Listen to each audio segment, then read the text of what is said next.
নিয়ন্ত্রণ হারিয়ে গ্যাস ট্রাঙ্কার উল্টে যাওয়ায় আতঙ্ক ছড়ালো এলাকায়। ঘটনায় গুরুতর জখম ট্রাঙ্কারের চালক। আজ সকালে ঘটনাটি ঘটেছে বীরভূমের নলহাটি থানার চামড়িবাগান মোড়ের কাছে। একটি যাত্রীবাহী বাসকে বাঁচাতে গিয়ে নিয়ন্ত্রণ হারিয়ে উল্টে যায় একটি বাস ভর্তি ট্রাঙ্কার।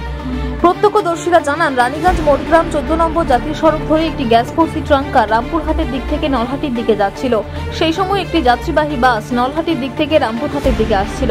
যাত্রীবাহী বাসটি ট্রাঙ্কারের সামনে চলে আসতেই যাত্রীবাহী বাসটিকে বাঁচাতে গিয়ে নিয়ন্ত্রণ হারিয়ে জাতীয় সড়কের পাশের জমিতে উল্টে দেয় ট্রাঙ্কারটি। ঘটনায় গুরুতর আহত হন ট্রাঙ্কারের চালক।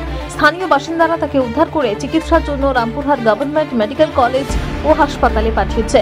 দুর্ঘটনার খবর পেয়ে ঘটনাস্থলে পৌঁছায় নলহাটি থানার পুলিশ। কি করে হলো দুর্ঘটনাটি? বাস আসছিল, রামপুরহাটের বলতে যাচ্ছিল, তেলাতে আসছিল নলহাটি বলবি।